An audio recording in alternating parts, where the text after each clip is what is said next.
Kia ora, I'm Will. Today we're going to be talking about a fundamental question concerning teachers in New Zealand. Who are our ākonga as learners? Understanding our students or ākonga means more than just knowing their academic strengths and their NCEA assessments, but it's more than what we teach, but it's how we teach it. And we need to better recognize their cultural backgrounds, their experiences that they bring, and how they engage with learning. And the goal here is to help our ākonga transition from being more passive learners to more active and autonomous learners, and helping them develop the skills that they need to do their own learning and troubleshooting on their own as they move on into the real world. To understand our ākonga better, we need to explore two aspects of who they are. And one is their cultural identity locally as learners, and then their disciplinary literacy as learners. So what I mean by that is cultural located learners, we understand their identity, their cultural values, their passions, their interests, and how those shape learning. And then for disciplinary literacy, we help develop their troubleshooting skills. And I mean that in light of specifically um, digital technologies. Cultural identity. To understand our ākonga's cultural identity, we need to focus on the age group, which in this case is adolescence. And there's a lot happening during this stage. It's a critical stage of development cognitively, emotionally, socially. In Peterson and Lefferts' 1995 article in the Journal of Adolescent Health, they state that while in this massive biological transition, adolescence, from a development perspective, the age 14 is considered a significant psychosocial benchmark where students maintain adult reasoning patterns. Now, this makes it really important because you have a lot of creativity still as far as what their past has been, and then you have this development of adult learning patterns. So it's a crucial stage in learning. Blakemore, in her 20 in her TED Talk in 2015, explains that adolescents are more willing to take risks. They have a harder time understanding the perspective of others. They're a bit more impulsive and less self-aware. But Blakemore does also explain that with all of this comes a fantastic opportunity for learning and creativity, since during age 14 to 18 is when the synaptic pruning is taking place, and stronger neural connections are developing, growing, and ones that aren't really needed anymore for growth and development are being pruned.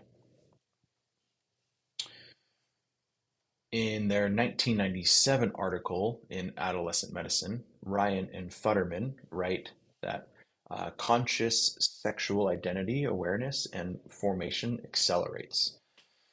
According to Steinberg, in their 2014 article in The Age of Opportunity, they state that there can be heightened vulnerability to asynchronous development between heightened attenuated cerebral sensation-seeking mechanisms and a developing self-regulatory system. So the summary of that is that you've got this need for sensation seeking is heightened, stimulation, while a self-regulatory system is also developing simultaneously. Adolescents face common stereotypes of being rebellious, risk takers, impulsive. There's lots of change happening in their body with puberty, voice changes, and growing pains. And while all this is happening, there is improved cognition and problem-solving skills.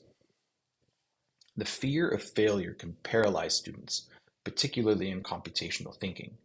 Students can often have an overall feeling of fear caused by feeling overwhelmed from all of these different digital technologies and terms and tools that they're using.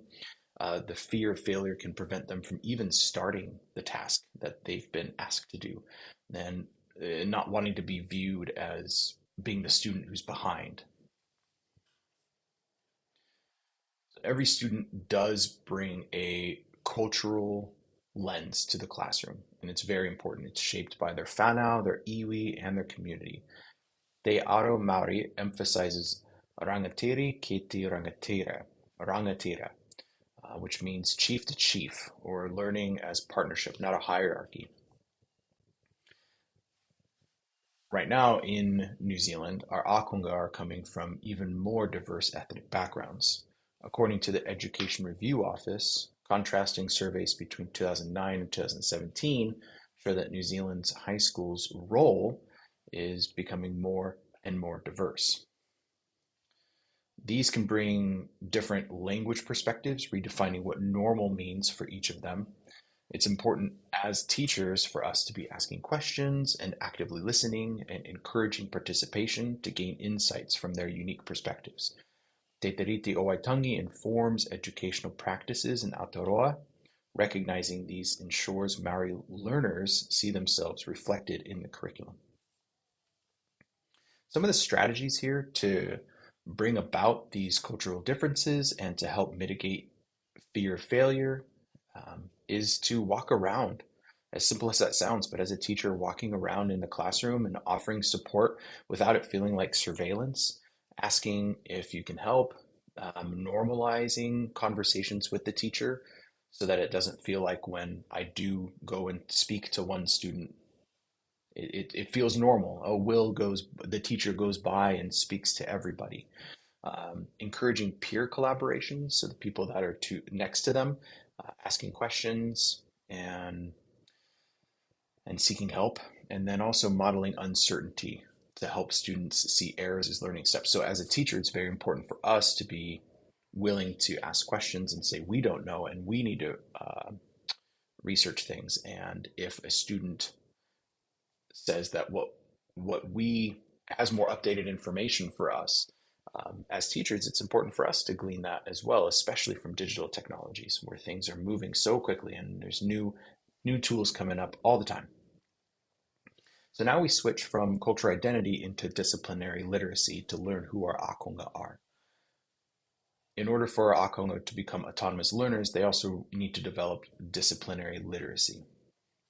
So what is that? Well, being literate in a specific discipline means to know the subject-specific content. And in digital technologies, there's all sorts of new content coming out frequently. There's new tools, you've got AI coming up, so it's important to recognize that knowing the content-specific information is relevant. For each discipline, literacy is going to look different. So approaching a task in digital technologies is going to look different than approaching a task in a history class or a social studies class. So why do we focus on disciplinary literacy? Research from Kilpin in 2021 highlights that students who don't develop disciplinary literacy skills early may rely on half-developed understandings or disengage from learning altogether. How do we practice disciplinary literacy in digital tech and math? There's a YouTube video from Fairfax County Schools in 2021 that emphasizes the need for students to write down their thinking in subjects like math. This helps them navigate problems that they haven't encountered before. The goal here is to normalize question asking. You can do this in group settings where the pairs or groups of students are encouraged to create questions about the problem. If maybe they see a math problem or that they haven't approached before. So asking questions, as many questions as they can come up with, and writing down to document their thought process, and then maybe even gamifying the question asking process. See how many they can come up with. What are the benefits of disciplinary literacy? In digital tech, this requires students to develop problem-solving skills, but many struggle with debugging because of their fear of failure, like we talked about earlier. My own experience with troubleshooting professionally and academically has taught me that this methodical question asking is key.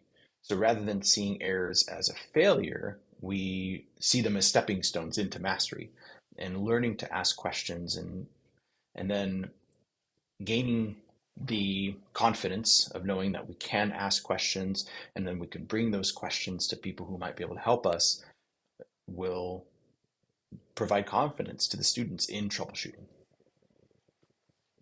Peer mentorship also fosters confidence and reinforces knowledge. Primary schools use this buddy system, but we can also adapt this in digital technologies by encouraging students reaching out to their peers to their right and to their left.